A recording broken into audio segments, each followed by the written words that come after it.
Hello my dear student, welcome back to Aryan Classes. Aryan ક્લાસીસમાં મારા દરેક વાલા વિદ્યાર્થીઓનું હાર્દિક હાર્દિક સ્વાગત કરું છું. દરેક મારા વાલા વિદ્યાર્થીઓને જય શ્રી રામ, જય શ્રી રામ. ચાલો વિદ્યાર્થીઓ, આજના વિડીયોની અંદર આપણે ધોરણ 11 આર્ટ્સ અને કોમર્સ બંને વિદ્યાર્થીઓ જે છે એમના માટે આ મોસ્ટ ઇમ્પોર્ટન્ટ પેપર છે. આપણી વાર્ષિક પરીક્ષા હાલ ચાલુ છે અને ઇંગ્લિશ વિષયનું મોસ્ટ આઈએમપી મોસ્ટ એક્સપેક્ટેડ પેપરનું સોલ્યુશન આપણે આ વિડીયોની અંદર જોવાના છે. સંપૂર્ણ સચોટ સોલ્યુશન સાથે આ વિડીયો બનાવી રહી છું તમારા માટે. એટલે દરેક મારા વાલા વિદ્યાર્થીઓને ખાસ જણાવવાનું કે તમારા જિલ્લાની અંદર તમારે હજુ ઇંગ્લિશનું પેપર બાકી છે તો તમારા માટે આ વિડીયો મોસ્ટ ઇમ્પોર્ટન્ટ છે. કારણ કે ઇંગ્લિશનું એક નમૂનાનું મેં પેપર સોલ્યુશન બનાવેલું છે. એક વિડીયો જોઈ લેજો અને એક આ બીજો વિડીયો છે ઇંગ્લિશના પેપરનો. તો આ બંને વિડીયો જોઈ લેજો. તમારા જિલ્લાની અંદર આ બંને પેપરમાંથી ક્યાંક ને ક્યાંક બેઠા પ્રશ્નો જોવા મળી શકે છે. નમૂનાના પેપરમાંથી ઘણા બધા પ્રશ્નો બેઠા પૂછાય છે, એટલે મારે કહેવું ના પડે. ચલો શરૂઆત કરીએ છીએ. વિડીયોની અંદર આગળ વધવું છે એ પહેલા દરેક મારા વલ્લા વિદ્યાર્થીઓ વિડીયોની અંદર ચેનલની અંદર નવા હોય તો ખાસ ચેનલ સબસ્ક્રાઇબ કરી લેજો અને વિડીયોને જરા લાઈક શેર કરી દેજો. ગુજરાતની ધોરણ 12 આર્ટ્સની નંબર 1 ચેનલ ઉપર તમે ભણી રહ્યા છો. હાલ તમે 11મા ધોરણમાં છો અને પછી તમે ધોરણ 12માં આવવાના છો અને ધોરણ 12ની અંદર સંપૂર્ણ લગતી તૈયારી તમને બોર્ડની આપણી ચેનલમાંથી કરાવી દેવામાં આવશે. તો ખાસ ચેનલને સબસ્ક્રાઇબ કરીને રાખી લેજો. ચાલો શરૂઆત કરીએ છીએ આપણે આપણા પેપર સોલ્યુશનની. ચાલો શરૂઆત કરી દઈએ છીએ આપણે આપણા વિભાગ એ ની, મતલબ કે સેક્શન એ ની અંદર તમને 3 ગુણની અંદર ટ્રુ ફોલ્સ પૂછાય છે અને તમે ટ્રુ ફોલ્સમાં શું કરીને આવો છો એ એકચ્યુઅલી મને ખબર છે. તમે કાં તો 3 એ 3 ફોલ્સ કાં તો 3 એ 3 ટ્રુ. કેમ કે એમાંથી 1-2 માર્ક્સ તો આપણે આવી જ જાય હે ને, પણ આવું નથી કરવાનું. ક્યાંક ને ક્યાંક બેઠા પ્રશ્નો પૂછાય તો આપણે કામમાં લાગે. અને ખાસ નમૂનાનું પેપર સોલ્યુશન ઇંગ્લિશનું મેં અપલોડ કરેલું છે. આ વિડીયોના નીચે ડિસ્ક્રિપ્શનમાં લિંક આપું છું, ત્યાં જઈ અને જોઈ લેજો. કારણ કે નમૂનાના પેપરમાંથી ઘણીવાર બેઠા પ્રશ્નો પૂછાય છે, પછી એકચ્યુઅલી કહેતા નહીં હો કે બેન તમે કીધું નહોતું એમ. ચાલો પ્રશ્ન નંબર 1 છે, plants and animals tech in carbon 13 throw out there life time. એટલે એવું કહેવા માંગે છે પ્લાન્ટ્સ એટલે કે છોડ, એન્ડ એટલે કે અને એનિમલ્સ એટલે કે પ્રાણીઓ. ટેક ઇન એટલે લે છે. શું લે છે? કાર્બન 13 લે છે અને ધેર લાઈફ ટાઈમ એટલે કે આખી જિંદગી. તો ગુજરાતી એવી રીતે થાય કે છોડ અને પ્રાણીઓ આખી જિંદગી કાર્બન 13 લે છે. તો આ વિધાન કેવું છે? ફોલ્સ છે. જવાબ આવશે ફોલ્સ. આ વિધાન ખોટું છે. ચાલો પછી આગળ વધીએ. પ્રશ્ન નંબર 2 માં કીધું છે Valentine was a famous Persian thief. અહીંયા ફેમસ આવે, અહીંયા સ્પેલિંગમાં થોડું પ્રોબ્લેમ છે. Valentine was a famous Persian thief એટલે કે વેલેન્ટિન એક પ્રસિદ્ધ પેરિસનો ચોર હતો. તો અહીંયા વિધાન પણ આપણું આવશે ફોલ્સ, એટલે કે ખોટું આવશે. ઓકે ચાલો પ્રશ્ન નંબર 3 માં તમને કીધું છે yoga is good for the digestive system, the nervous system and respiratory આપણી સિસ્ટમ. એટલે કે જો yoga is good for digestive system એટલે કે આપણી પાચન, પછી નર્વસ સિસ્ટમ એટલે નર્વસ, અને રિસ્પિરેટરી એટલે આપણું શ્વસન તંત્ર. એટલે કે યોગ જે છે એ સારો છે શેના માટે? તો કે આપણા પાચન તંત્ર માટે, આપણા નર્વસ સિસ્ટમ એટલે નર્વસ સિસ્ટમ માટે અને શ્વસન તંત્ર માટે આ યોગ સારો છે. તો આપણને ખબર છે કે યોગ તો સારો છે ને આપણા માટે. જો તમે યોગ કરો છો ડેલી તો તમારા શરીરની અંદર જેટલી પણ ક્રિયાઓ થાય છે અને જેટલા પણ આપણા તંત્ર છે, પાચન તંત્ર છે, પછી આપણું શ્વસન તંત્ર છે, નર્વસ સિસ્ટમ એટલે નર્વ તંત્ર જે છે એ બધું સારી રીતે કામ કરે છે, પ્રોપરલી વર્ક કરે છે. તો આ વિધાન આપણું સાચું છે. તો જવાબ લખવાનું છે ટ્રુ. જવાબ આવશે ટ્રુ. ચાલો ત્યાંથી આગળ વધવું છે. તો તમને આપણને કીધું છે નિયરેસ્ટ મિનિંગ આપણે આપવાનો છે. એમાં 4માં તમને કીધું છે કે ઓપોનેન્ટ. તો ઓપોનેન્ટ એટલે વિરોધી થાય. તો વિરોધીનો નિયરેસ્ટ એટલે નજીકનો શબ્દ લખવાનો છે. તો જવાબ અહીંયા આવશે એનિમી. ENEMY enemy. એનિમી એટલે શું થાય? શત્રુ. શત્રુ એટલે કે વિરોધી. તો થઈ ગયું ને ઓપોનેન્ટનું એનિમી એટલે કે શત્રુ, વિરોધી. ચલો પછી 5માં કીધું છે ડ્રેગ. ડ્રેગ એટલે ખેંચવું થાય અને એનું સમાનાર્થી અને નજીકનો શબ્દ પુલ થશે. પુલ એટલે ખેંચવું થાય. ચાલો પછી આગળ વધુ. 6માં કીધું છે અબોલિશ. અબોલિશનું થશે રદ કરવું. અબોલિશ એટલે રદ કરવું. તો એનું સમાનાર્થી અથવા નિયરેસ્ટ મિનિંગ ડેસ્ટ્રોય થશે. ડેસ્ટ્રોય નો મતલબ થાય છે નાશ કરવું. તો નાશ કરવું કે રદ કરવું બે એક જ છે. ઓકે, અને આ જે પ્રશ્ન છે આ અબોલિશ પૂછાય છે, ઓપોનેન્ટ પૂછાય છે, ડ્રેગ, આ ત્રણ શબ્દો ગોખી મારજો. ભલે ના પૂછાતા પણ ગોખી મારજો, કારણ કે જો આમાંથી બેઠે બેઠો પૂછાઈ જાય તો બસ મજા આવી જાય એમ. ઓકે, ચાલો આગળ વધું છું. તો આપણને કહ્યું છે હવે આગળ તમને ફંક્શન પૂછે છે, લેંગ્વેજ ફંક્શન. તો ફંક્શન તમારે શોધીને આપવાના છે, કાંઈ વાંધો નહીં. ચલો 7મા નંબરમાં કીધું છે I would choose to shop with a debit card. હવે અહીંયા તમારે જો જવાબ આપેલો છે મેં, અહીંયા જવાબ આપણો આવશે ચોઈસ. જો અહીંયા આપેલું છે આ ચોઈસ, તો અહીંયા વુડ આવે છે, વુડ. તો વુડના આધારે આપણે અહીંયા જવાબ લખી શકીએ છીએ કે અહીંયા કયું ફંક્શન છે, ચોઈસ છે. ચાલો પછી આગળ જઈએ તો 8માં કીધું છે national geography is one of the best TV channel. હવે અહીંયા જો એક શબ્દ વન ઓફ ધ બેસ્ટ, હવે વન ઓફ ધ બેસ્ટ આવે અથવા એઝ આવે, સો એઝ આવે, આવા શબ્દો જ્યારે ઈઆર ધેન આવે, મોર ધેન આવે, એની અધર, મોસ્ટ અધર, આવા શબ્દો આવે ત્યારે કમ્પેરિંગ આવે જવાબ, કમ્પેરિઝન એટલે સરખામણી કરવી. તો 8મા નંબરમાં જવાબ આવશે કમ્પેરિંગ. પહેલામાં ચોઈસ, મતલબ 7મામાં ચોઈસ અને 8મામાં આવશે કમ્પેરિંગ. તો વધ્યું હવે એક જ છે જો સજેશન, તો છેલ્લામાં આવે સજેશન. લો આમાં શું મોટી વાત, for better immunity you had better take a Ayurvedic medicine. હવે અહીંયા તમને કીધું છે સજેશન. જો અહીંયા આનું ગુજરાતી તમને આવડે કે ન આવડે કાંઈ વાંધો નહીં, પણ તમને એના શબ્દો જો આવડી જાય. અહીંયા આપેલું છે હેડ બેટર, તો હેડ બેટર એટલે જવાબ આવશે સજેશન. અહીંયા આપેલું છે 3 પ્રશ્નો છે અને જવાબ એ 3 જ છે, ચોથું વધારાનું નથી. એટલે તમારે અહીંયા થઈ જ જાય. 2 પ્રશ્નોના જવાબ આવડે ને તો એક તો એમને એમ જવાબ આવી જાય. ઓકે, આ તમારે ધ્યાનમાં રાખવાનું છે. ચાલો પછી આગળ વધવું છે. તો હવે તમને અહીંયા કીધું છે, અહીંયા આપણને ફરીથી પાછા ફંક્શન પૂછ્યા છે. તો કાંઈ વાંધો નહીં, ફંક્શન છે જોઈ લઈએ. 10મા નંબરનો પ્રશ્ન છે, એમાં જીયા બોલે છે Guruji how can I live happy life. Jiya ગુરુજીને પૂછે છે કે ગુરુ કેવી રીતે અમે અમારી લાઈફ, એટલે કે હું મારી લાઈફ કઈ રીતે હેપી એટલે ખુશીથી જીવી શકું. તો હવે ગુરુજી જવાબ આપે છે, ગુરુજી પર્પઝ એટલે હેતુ જણાવે છે, અને તમારે 4માંથી શોધીને જવાબ લખવાનો છે. તો 10મા નંબરની અંદર આપણો જવાબ આવશે ઓપ્શન નંબર બી.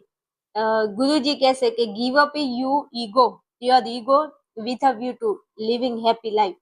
તમારે તમારા ઈગો એટલે તમારું અભિમાન છે ને એને સાઈડ કરીને તમે જીવો ને તો તમે ખુશીથી જીવી શકો. અને એ તો સાચી વાત છે ભાઈ, આમ જનરલી છે. આપણે આપણા ઈગો એટીટ્યુડને સાઈડમાં મૂકીએ તો આપણે રાજી ખુશીથી રહી શકીએ, બાકી તો પછી બળતરાશ થાય, હે ને. ચલો પછી આગળ વધવું છે. 11માં કીધું છે Vijaybhai what should I do for better immunity. તો હવે શિવમભાઈ ને વિજયભાઈએ પૂછ્યું કે what should I do for better immunity. એમ કે છે કે આપણા શરીરની શક્તિ મજબૂત, રોગ પ્રતિકાર, ઇમ્યુનિટી એટલે શું થાય, તો રોગ પ્રતિકારક શક્તિ થાય. તો વિજયભાઈ એમ કે છે કે સારી રોગ પ્રતિકારક શક્તિ માટે હું શું કરું, એમ આ શિવમભાઈને આવું પૂછે છે. તો શિવમભાઈ હવે સલાહ આપશે. જો એડવાઇસ આપેલું છે, શું આપેલું છે, એડવાઇસ આપેલું છે, તો શિવમભાઈ હવે એડવાઇસ આપશે. તો 11માં જે છે એ આપણો જવાબ આવશે ઓપ્શન નંબર ડી. એમ કહેશે કે you had better take Ayurvedic medicine. તમે છે ને તો આયુર્વેદિક દવા લેવાનું રાખો, આયુર્વેદિક દવા લેવી સારી, એનાથી આપણી રોગ પ્રતિકારક શક્તિ સારી રહેશે. તો એમને આવો જવાબ આપ્યો છે. તો જવાબ આપણો આવશે option number D, you had better take a Ayurvedic medicine. અને આમે એડવાઇસ કીધું છે તો એમાં હેડ બેટર આવે જ, હેડ બેટર. ચાલો આગળ વધવું છે. તો 12મા નંબરનો પ્રશ્ન છે.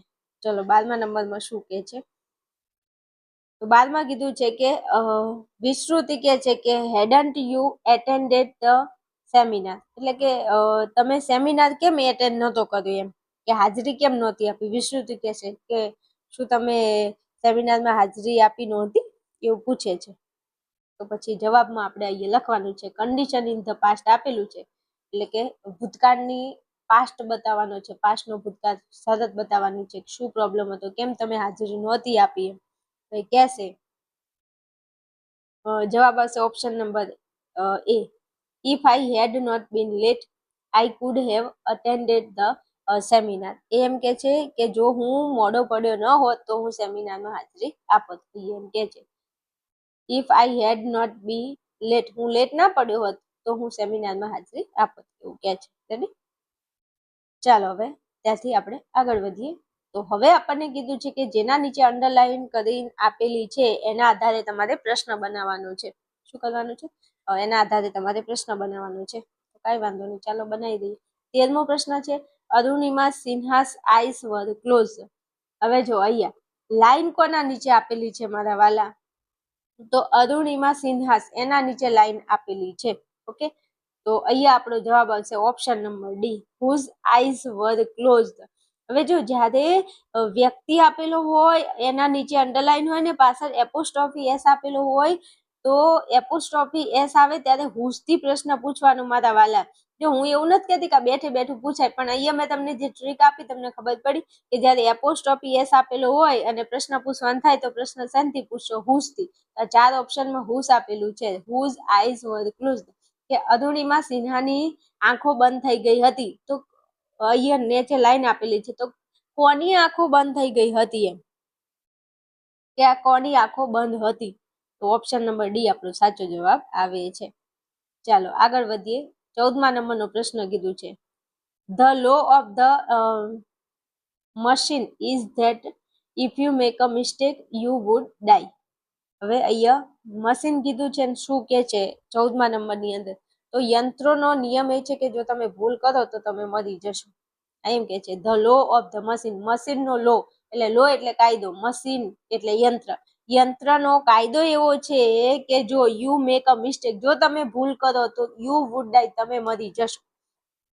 તો હવે પ્રશ્ન પૂછવાનો છે, તો યંત્રનો શું નિયમ છે? અહીંયા બધા નીચે જો આટલા મોટી લાઈન નીચે અંડરલાઈન આપી છે, આ એનો રૂલ છે. તો શું તમે યંત્રનો શું નિયમ છે? What is the law of the machine? મશીનનો શું નિયમ છે? મશીનનો નિયમ છે કે તમે મિસ્ટેક કરશો તો મરી જશો. તો એના નીચે લાઈન આપી છે. ઓપ્શન નંબર એ આપણો સાચો જવાબ આવે છે. ઓકે, ચાલો આગળ વધુ. પ્રશ્ન નંબર 15માં કીધું છે કે the police caught the thief near the hotel yesterday. એમ કે છે કે પોલીસે રાત્રે ચોરને યસ્ટરડે એટલે ગઈકાલે, તો પોલીસે ગઈકાલે હોટલ પાસે ચોરને પકડી લીધો.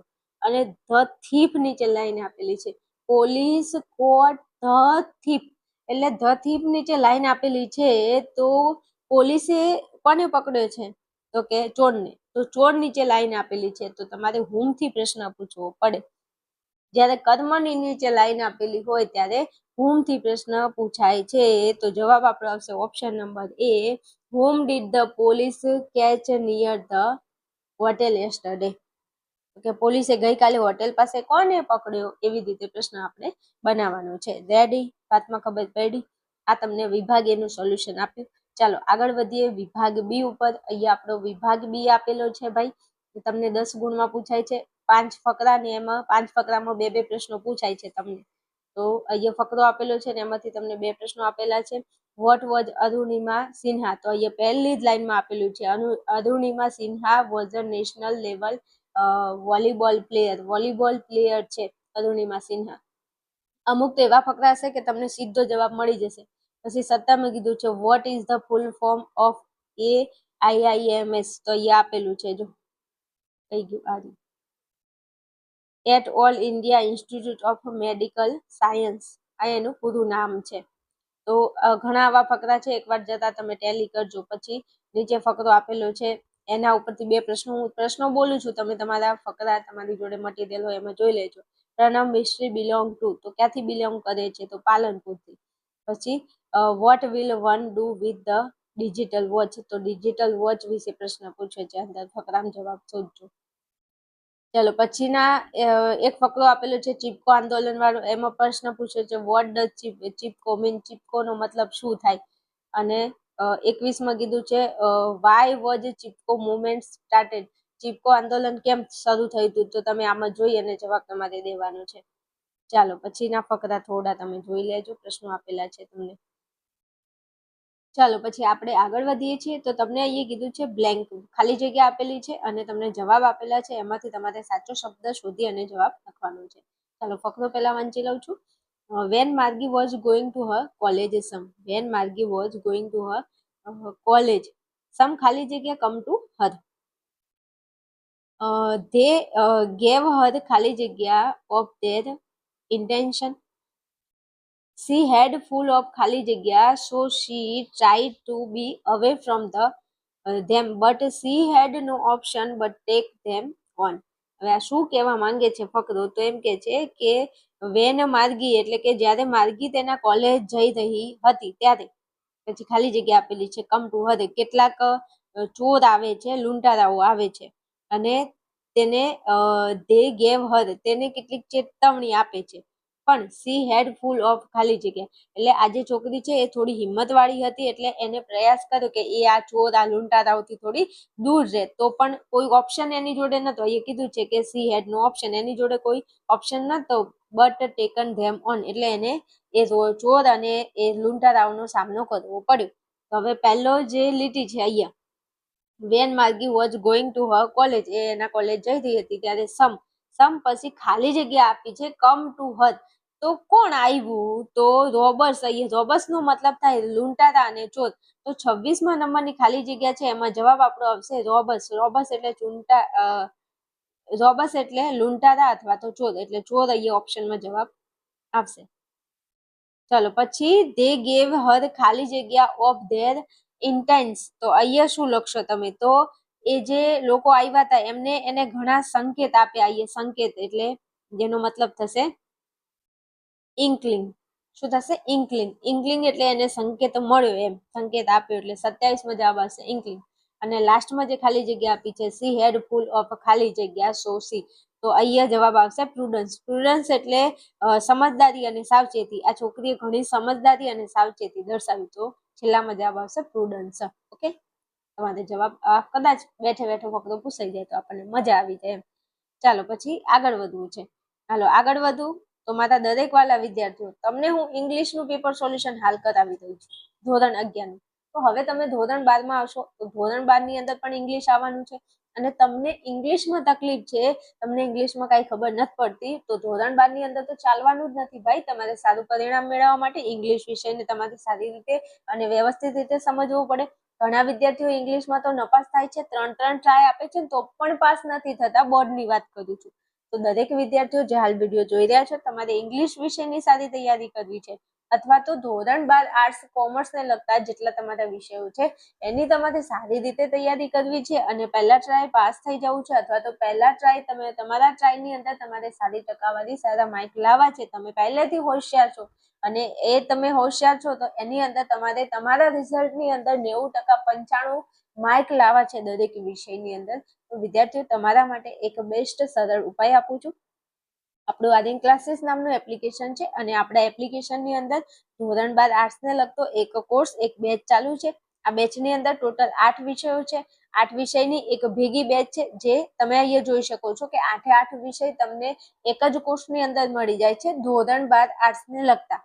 હવે કોઈ વિદ્યાર્થી એવો છે કે બેન અમારે બધા વિષયની જરૂર નથી, અમે કોમર્સના સ્ટુડન્ટ છીએ, અમારે ખાલી ઇંગ્લિશની જરૂર છે, અથવા અમારે ગુજરાતી વિષયની જરૂર છે, તો સબ્જેક્ટ વાઇઝ પણ અવેલેબલ છે કોર્સ. તમે સબ્જેક્ટ વાઇઝ એટલે એક એક વિષય ખરીદીને પણ તૈયારી કરી શકો છો. અને ઇંગ્લિશની અંદર મને ખબર છે કે તમને કેટલી તકલીફ પડે છે. ઇંગ્લિશ વિષયને તમારે એકદમ ઇઝી વેમાં, ઇઝી સરળ ભાષામાં સમજવા માટે તમારે આ કોર્સની અંદર જોઈન થવાનું છે. તમને એવું લાગે છે હું ભણાવું એમાં ખબર પડે છે, તો પછી તમે આ કોર્સની અંદર જોઈન થઈ શકો છો. ગુજરાતી વિષયની અંદર અનુક્રમણિકાનો વિડીયો અવેલેબલ છે. પહેલા થોડા ડેમો વિડીયો ચેક કરી લો, મારી મેથડ તમને સેટ થાય પછી તમે આ કોર્સની અંદર જોઈન થજો. ઓકે, ચલો તમને અહીંયા મારો નંબર આપેલો છે, વોટ્સઅપ અને ફોન મેસેજ કરી અને તમે આ કોર્સને લગતી વધારે માહિતી ડિટેલમાં મેળવી શકો છો. આ વિડીયોના નીચે ડિસ્ક્રિપ્શનમાં આપણા આર્યન ક્લાસીસ એપ્લિકેશનની લિંક આપેલી છે, ત્યાં જઈ અને તમે એપ્લિકેશન ડાઉનલોડ કરી શકો છો. વોટ્સએપ ચેનલ અને ટેલિગ્રામ ચેનલની લિંક પણ નીચે ડિસ્ક્રિપ્શનમાં આપેલી છે, ત્યાં જઈ અને તમે જોઈન થઈ શકો છો. ઓકે, ચાલો આગળ વધીએ છીએ. આપણે આપણા ટોપિકમાં આવી જઈએ છીએ પાછા. Section C. ચલો સેક્શન સી ની અંદર તમને બધા જ તે ફકરા આપેલા હોય છે, અને ફકરા ઉપરથી તમારે જવાબ શોધીને લખવાના છે. તો અહીંયા કસ્ટમર રિપ્રેઝેન્ટેટિવ અને કસ્ટમર સર્વિસ ને એ આપેલું છે, એનો ફકરો છે, અને તમને પ્રશ્નો આપેલા છે, જરા ચેકઆઉટ કરી લેજો. ચાલો આગળ વધીએ. તો આગળ પણ આપણને એક ફકરો આપેલો છે, ને એમાં તમારે સબટાઇટલ આપવાનું છે, સમરી લખવાની છે. ચલો પછી તમને રીડ ધ ન્યૂઝ ક્લિપિંગ તમને આપેલું છે, ન્યૂઝ આપેલું છે, ન્યૂઝનો ફકરો આપેલો છે, અને એના ઉપરથી તમારે પ્રશ્નોના જવાબ શોધીને લખવાના છે. આપેલા છે, જરા ચેકઆઉટ કરી લેજો. ચાલો ત્યાંથી આગળ વધું તો તમને રેડ ધ સ્ટાન્ઝા અને આન્સર ધ ક્વેશ્ચન એટલે કે આ કવિતા વાંચવાની છે અને એના ઉપરથી તમારે પ્રશ્નોના જવાબ દેવાના છે. તો તમને 3 ફકરા પૂછાય છે કહેવાનો મતલબ, અને એના ઉપરથી તમારે પ્રશ્નોના જવાબ શોધીને લખવાના છે વિભાગ સી ની અંદર. ચાલો આગળ વધીએ છીએ આપણે આપણા સેક્શન ડી ની અંદર. સેક્શન ડી ની અંદર તમને પહેલા તે અહીંયા ડુ એઝ ડાયરેક્ટ આપેલું છે. તો આ ડુ એઝ ડાયરેક્ટ જે છે એમાં તમને 2 ફકરા પૂછાય છે, એમાં 42 અને 43. તો 42 43 ની અંદર તમને એક ફકરો હશે એક્ટિવ માંથી તમારે પેસિવમાં જવાનું, અને એક ફકરો એવો હશે જે તમારે એક કાળમાં હશે અને તમારે બીજા કાળમાં લઈ જવાનું છે. તો હવે તમે ફકરાને ઓળખશો કેવી રીતે કે કયો ફકરો એક્ટિવ પેસિવનો છે અને કયો ફકરો કાળ બદલવાનો છે. તો અહીંયા હું તમને સમજાવી દઉં. 42મો પ્રશ્ન છે, એમાં જુઓ તમે, તીર્થ એન્ડ કર્તવ્ય has played carrom in the garden. હવે જો પહેલી જ લીટી તમને પહેલું જ વાક્ય જે આપેલું છે એ અહીંયા જોઈ લો, અને સ્ટાર્ટ લાઈક ધીસમાં એટલે કે આવી રીતે શરૂઆત કરો. તો સ્ટાર્ટ લાઈક ધીસમાં તમને શું આપેલું છે એકવાર ટેલી કરો એટલે તમને ખબર પડી જાય. તો અહીંયા પહેલા સબ્જેક્ટ આપેલું છે તીર્થ એન્ડ કર્તવ્ય, તો આ સબ્જેક્ટ છે.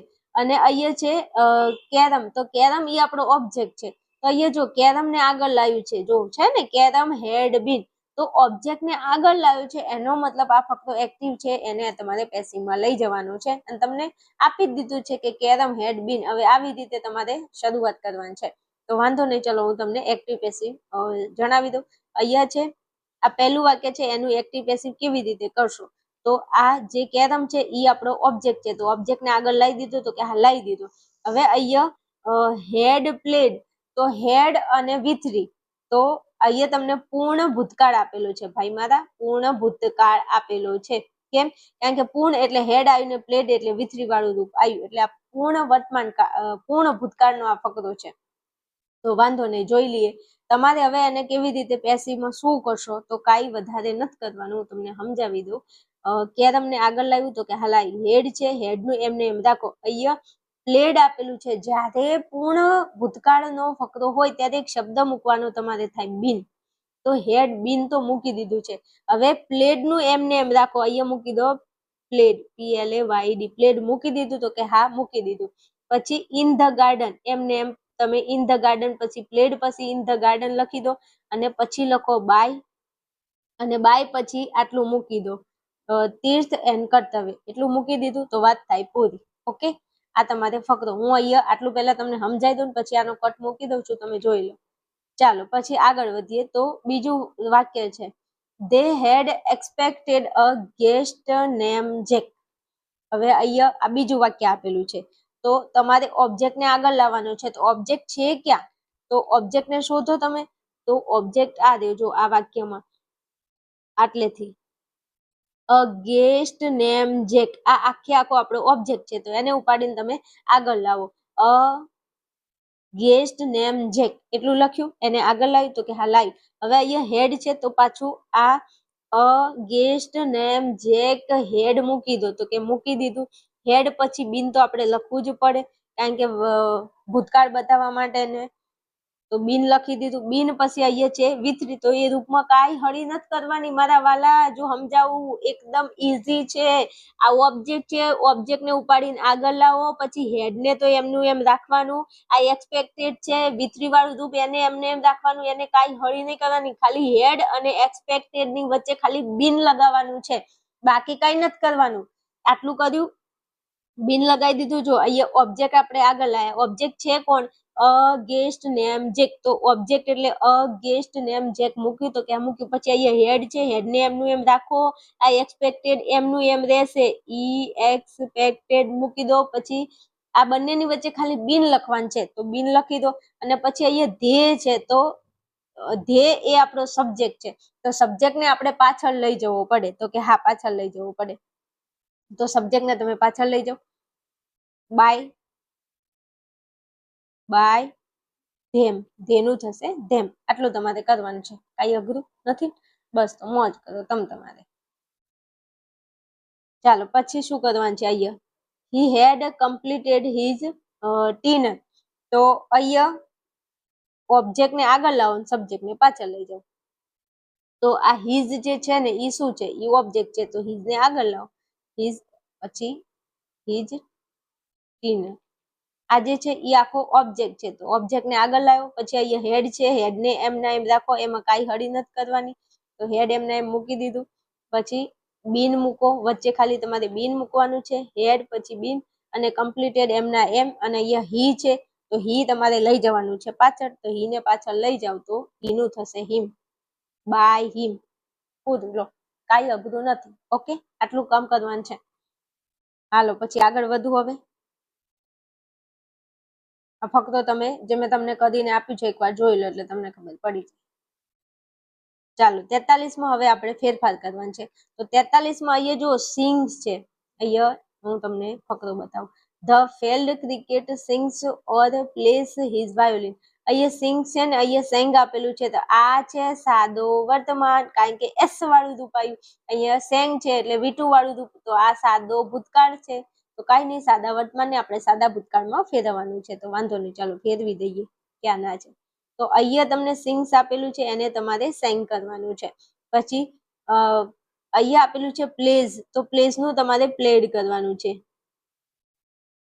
જોજો ખાલી તમારે જે વર્બ છે એમાં ફેરફાર ખાલી કરવાનો છે, બીજું કઈ વધારે નથી કરવાનું. તો અહીંયા સિંગ નું એમને સેંગ કર્યું, તો આપણે પ્લેઝ નું આપણે V2 પ્લેડ કરીશું. પછી હિઝ વાયોલિન એમના એમ, એમાં કાંઈ હળી નથી કરવાની. પછી ધ એમના એમ, હાઉસ એમના એમ, ક્રિકેટ એમના એમ રાખવાનું છે, ઓલવેઝ એમના એમ રાખવાનું છે. અહીંયા તમને આપેલું છે વેડ્સ એસ વાળું રૂપ. તો જ્યાં એસ વાળું રૂપ આવે એને તમારે V2 માં બદલી દેવાનું છે. તો એસ ની જગ્યાએ તમારે કરવાનું છે વેઇટેડ, ઈડી લગાડવાનું છે V2 માં. એટલું થઈ ગયું. પછી ટીલ એમના એમ, નાઇટ એમના એમ, બીજો કાંઈ ફેરફાર નહીં, ખાલી કીધું ને ક્રિયાપદને બદલવાનું છે. સી એમના એમ, અહીંયા એન્જોય સો એસ વાળું રૂપ. તો એસ વાળા રૂપને તમારે V2 માં ફેરવવાનું છે ભૂતકાળમાં. તો એન્જોયસ નું થશે એન્જોયડ, ENJOYED. બસ આટલું ખાલી. પછી ધ મ્યુઝિક એમના એમ, કાંઈ અઘરું નથી, કશું નહીં ભાઈ. જુઓ અહીંયા આ સાદા વર્તમાન કાળનો તમને ફકરો આપ્યો છે અને એને તમારે સાદા ભૂતકાળમાં ફેરવવાનું છે મારા વાલા. એમાં જો અહીંયા એસ વાળું રૂપ, તો એનું તમે V2 કરો તો સિંગ નું V2 સેંગ થાય, પ્લેસ નું V2 પ્લેડ થાય, તો લખો પ્લેડ. પછી કાંઈ ફરક નહીં. પછી અહીંયા વેટ્સ લખેલું છે, એનું તમારે વેઇટેડ કરવાનું, V2 વાળું રૂપ. અહીંયા એસ વાળું છે, એને V2 માં ફેરવવાનું. પછી અહીંયા એન્જોયસ, તો એન્જોયસ નહીં, એન્જોયડ, ઈડી લગાડવાનું છે. આટલો ફેરફાર ખાલી કરવાનો છે. મસ્ત ભણાવું છું ઇંગ્લિશ, જોરદાર ટીપ ટાપ. આવી જજો એકવાર કોર્સમાં, મસ્ત ઇંગ્લિશ ભણાઈશ આવી જ રીતે એકદમ નોર્મલ ભાષામાં આવડી જશે. તમે તમારે કોઈ ચિંતા નહીં કરતા હો. હાલો આગળ વધું છું. ચાલો 44 ની અંદર તમને કીધું છે કે ડાયલોગ એટલે ઇનડાયરેક્ટ સ્પીચ. તો આ ડાયરેક્ટ આપેલું છે, તમારે ઇનડાયરેક્ટમાં ફેરવવાનું છે. તો હું આનો કટ મૂકી દઉં છું, તમે જરા હાલ ટેલી કરી લેજો, વિડીયો બહુ લોંગ થઈ જશે. હાલ તમને ડાયરેક્ટ ઇનડાયરેક્ટ સમજાવે ન બેસી શકું, કારણ કે મારા વાલા 9મા ધોરણથી તમારે ડાયરેક્ટ ઇનડાયરેક્ટ ભણવું પડે, તઈ તમને આવડે. તો 9, 10 ને તમે હાલ 11માં છો. ઓકે, તો આનો ફકરો મૂકું છું, તમે જોઈ લો એટલે તમને ખબર પડી જાય. હાલો ત્યાંથી આગળ વધવું છે. તો 45માં આપણે આવી જઈએ છીએ. ચલો તો 45માં શું કહેવા માંગે છે જોઈ લઈએ. ચલો તો 45માં નાના સ્પીક્સ. પછી અહીંયા કીધું છે મેનર ઓફ એક્શન. તો નાના બોલતા હતા કેવી રીતે? તો નાના બોલતા હતા, અહીંયા આપણો જવાબ 45માં જવાબ આવશે option number B, as if he were nanny. એટલે કે નાના એવી રીતે બોલે છે કે જાણે તે નાની હોય એમ. અહીંયા એઝ ઇફ હી વર નાની એ તમારો જવાબ થશે. એમ તો એઝ ઇફ સબ્જેક્ટ અને વર્બ એ સપોઝિશનમાં આવે છે, પણ અહીંયા મેનર આપેલું છે, કેવી મેનર પણ એ પણ રીત જ છે. એટલે આ જવાબ આવશે ઓપ્શન નંબર આપણો બી સાચો જવાબ છે. ચાલો પછી 46માં કીધું છે વેન આઈ વોઝ ઇન કેન્દ્રીય વિદ્યાલય, આઈ ખાલી જગ્યા, પછી પાસ્ટ તમારે હેબિટ એટલે હેબિચ્યુઅલ એક્શન ઇન પાસ્ટ તમારે બતાવવાની છે 46 ની અંદર, કે જ્યારે હું કેન્દ્રીય વિદ્યાલયમાં હતો ત્યારે હું સ્કૂલ બસથી જતો હતો. કેવી રીતે? સ્કૂલ બસથી જતો હતો. તો અહીંયા તો બધામાં યુઝડ ટુ આપેલું છે. તો આ બીજા નંબરનો જે ઓપ્શન છે ઓપ્શન નંબર બી, ઈ આપણો સાચો જવાબ છે. Use to go by school or bus, એટલે જવાબ આવશે ઓપ્શન નંબર બી. ઓકે, ચાલો પછી તમને કીધું છે 47માં જીએસટી હેઝ બીન ઇમ્પ્લિમેન્ટેડ પછી ખાલી જગ્યા આપેલી છે, તમારે એમાં પર્પઝ આપવાનું છે કે આ જીએસટી છે ઈ વ્યવસાયમાં કેમ દાખલ કરવામાં આવે છે, તો એનો હેતુ શું છે, તો લોકો ઈમાનદારીથી ધંધો કરે એટલા માટે.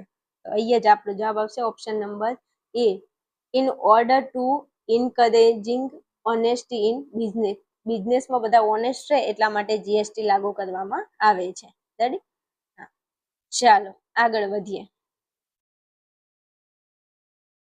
ચલો 48માં તમને કીધું છે, શું કીધું છે જોઈ લઈએ. ચલો તો 48માં આપણને કીધું છે કે combine the following sentence to make a meaningful sentence. તમને અહીંયા વાક્ય આપેલું છે, એને તમારે અર્થવાળું વાક્ય બનાવી અને લખવાનું છે. મીનિંગફુલ વાળું વાક્ય બનાવવાનું છે, સેન્ટેન્સને ભેગું કરીને. તો અહીંયા આપેલું છે જન ગણ મન ઇઝ અવર નેશનલ એન્થેમ. જન ગણ મન જે છે એ આપણું શું છે, તો રાષ્ટ્રીય ગીત છે, રાષ્ટ્રીય ગાન છે. તો એને આપણે પછી બીજો ફકરો આપેલો છે, it was compose by Rabindranath Tagore. તે કોને ગાયું છે, કોને લખ્યું છે, તો રવિન્દ્રનાથ ટાગોરે. અને કીધું છે કે he was a great poet. Rabindranath Tagore જે છે એ ગ્રેટ એટલે કે મહાન કવિ છે. પછી કીધું છે કે Gandhiji always addressed him as Gurudev. Gandhiji એમને ગુરુદેવ કહેતા. તો આને તમારે સાચી રીતે લખવાનું છે. તો હું બોલી જાઉં છું, કટ મૂકી દઉં છું, તમે એકવાર જોઈ લો. લખવાનું છે કે Jana Gana Mana our national anthem was composed by Rabindranath Tagore, who was a great poet and whom Gandhiji always addressed as Gurudev. અહીંયા મૂકેલું છે, એકવાર તમે જોઈ લો. રેડી? આ રીતે તમારે લખવાનું છે. ચાલો પછી આપણે આગળ વધીએ છીએ. તો પછી તમને ખાલી જગ્યા પૂરવાની છે, તમારે સાચો જવાબ શોધીને લખવાનો છે. ચાલો જોઈ લઈએ. ઇન્ટરેસ્ટેડ ઓફ, પછી ખાલી જગ્યા આપેલી છે, તો જવાબ આવશે buying. Interested of buying the latest model of a car and throwing અવે. પછી ખાલી જગ્યા છે, તો ખાલી જગ્યામાં આવશે the old toaster. The customer will ખાલી જગ્યા, તો customer will return to there oldest models. જવાબ આવશે, જો ફરીથી આપી દઉં છું, પહેલામાં બાઇંગ આવશે, પછી બીજામાં ધ અને ત્રીજામાં રિટર્ન જવાબ આવશે. ઓકે, ચાલો આગળ વધીએ છીએ. હવે અહીંયા આપણો વિભાગ ડી પૂરો થાય છે. આપણે આવી ગયા સેક્શન ઈ માં. સેક્શન ઈ માં તમને 52 ની અંદર પહેલા તમને ડેટા ટેબલ આપેલું છે અને તમારે 80 શબ્દોની અંદર વાક્યો લખવાનું છે. ચાલો તેથી આગળ વધું છું. તો તમને અહીંયા કીધું છે એસે તમને આપેલો છે, તો એસે તમારે લખવાનો છે. એમાં તમને 3 એસે આપેલા છે. A sports person you admire, બીજામાં કીધું છે ઇફેક્ટિવ ઇન્ટરવ્યુ સ્કિલ, અને ત્રીજામાં how the environment can be protected. આ 3 તમને આપેલા છે. 3માંથી મજા આવે તમે લખી શકો છો. ચાલો આગળ વધીએ છીએ. ચલો આગળ જઈએ ટોપિકમાં. એ પહેલા વિદ્યાર્થીઓ તમને જે મેં એક્ટિવ પેસિવ અને જે તમને ફકરો કાળ ચેન્જ કરવાનો, તો આ જે કાળ ચેન્જ અને એક્ટિવ પેસિવ છે એકદમ ઇઝી ભાષામાં, સરળ ભાષામાં હું તમને શીખવી શકું છું. જો તમારે ધોરણ 12 માટે ઇંગ્લિશ માટે કોઈ સારા કોર્સની જરૂર છે, કોઈ સારા ટીચરની જરૂર છે, એકદમ સરળ ભાષામાં અને એકદમ દેશી ભાષામાં તમારે ઇંગ્લિશ ભણવું છે, હસી મજાક સાથે ભણવું છે, તો તમે મારા કોર્સની અંદર જોઈન થઈને ભણી શકો છો. આ કોર્સની અંદર ધોરણ 12 આર્ટ્સનો કોર્સ છે. કોર્સમાં તમને 8 વિષય મળવા પાત્ર છે. પણ અમુક વિદ્યાર્થીઓ એવા હોય છે કે અમારે બધા વિષય નથી ભણવા, અમારે ખાલી ઇંગ્લિશની જરૂર છે. તો જે એવા વિદ્યાર્થીઓ છે જેને ઇંગ્લિશમાં ખૂબ ટેન્શન થાય છે, ખૂબ તકલીફ છે, કાંઈ ખબર નથી પડતી, ઇંગ્લિશના પેપરની અંદર તમે 33 માર્ક લાવવાના યોગ્ય નથી, અથવા તમે સારા માર્ક લાવો છો છતાં તમારે સારા એવા માર્કનો સ્કોર કરવો છે ઇંગ્લિશ વિષયની અંદર, તો તમે મારા કોર્સની અંદર જોઈન થઈ શકો છો. હું તમને ભણાવવાની છું ઇંગ્લિશ વિષય, અને એ પણ મારા એપ્લિકેશનમાં. મારા એપ્લિકેશનનું નામ છે આર્યન ક્લાસીસ. આ એપ્લિકેશન તમને લિંક આપેલી છે ડિસ્ક્રિપ્શનમાં, ત્યાં જઈ અને તમે ડાઉનલોડ કરી લો અને કોર્સની અંદર તમે આજે જ જોઈન થઈ શકો છો. એડમિશન ચાલુ છે. વધારે કોઈ ઇન્ફોર્મેશન જોઈએ છે આ કોર્સને લગતી, તો તમે મને અહીંયા નંબર ઉપર ફોન મેસેજ કરી અને વધારે માહિતી મેળવી શકો છો. ચાલો આગળ વધીએ છીએ આપણે ટોપિકમાં. ચાલો 54મા નંબરની અંદર તમને આપેલું છે સ્પીચ પૂછી છે 54માં, પણ સ્પીચ તો એકચ્યુઅલી આપણે લખતા નથી, કારણ કે જો ઇંગ્લિશમાં આપણને સ્પીચ આવડે તો આપણે અહીંયા બેઠા જ ના હોય ને એકચ્યુઅલી. હા, ઇંગ્લિશ કેટલું અઘરું છે એ આપણને ખબર છે. તો તમને સ્પીચ આપેલી છે 54માં. હવે 54ના અથવામાં તમને બીજો પ્રશ્ન આપે છે અને એમાં તમને અહીંયા કીધું છે એપ્લિકેશન. અને અહીંયા પોસ્ટ આપેલી છે તમને કે apply for the post of an accountant to the manager. એકાઉન્ટન્ટની તમને પોસ્ટ અહીંયા આપેલી છે. એપ્લિકેશન તમારે લખવાની છે. તો આપણે 54મો પ્રશ્ન આપણો એપ્લિકેશનનો છે. તો એપ્લિકેશન લખજો, તમને પૂરેપૂરા માર્ક એપ્લિકેશનના 5માંથી 5 માર્ક તમને મળી જશે. હવે 54માં એપ્લિકેશન છે અને 55ની અંદર તમને ઈમેલ પૂછેલો છે અને ઈમેલના અથવાની અંદર તમને રિપોર્ટ પૂછ્યો છે. તો આપણે એકચ્યુઅલી રિપોર્ટ તો લખતા નથી, એટલે 55ની અંદર પહેલો પ્રશ્ન ઈમેલ તમારે લખવાનો થાય. તો 54મો જે પ્રશ્નો છે એ તમારે ઓર એટલે અથવાનો તમારે એપ્લિકેશન લખવાનું થાય અને 55ની અંદર પહેલો પ્રશ્ન ઈમેલનો આપેલો છે, ઈમેલ લખવાનો છે. ઈમેલના અથવાની અંદર તમને રિપોર્ટ આપેલો છે, પણ રિપોર્ટ આપણે લખતા નથી. ઓકે, તો અહીંયા તમને પેપર સોલ્યુશન આપી દીધું છે. મારાથી થતું હતું એટલું બેસ્ટ તમને આપવાની કોશિશ કરી છે. વિડીયો પર નવા હોય તો ચેનલને સબસ્ક્રાઇબ અને વિડીયોને લાઇક શેર જરા કરી દેજો. સ્વાર્થથી ન બની જતા હો. ચલો મળીશું આપણે નેક્સ્ટ વિડીયોમાં. ત્યાં સુધી જોતા રહેશો આદિન ક્લાસીસ.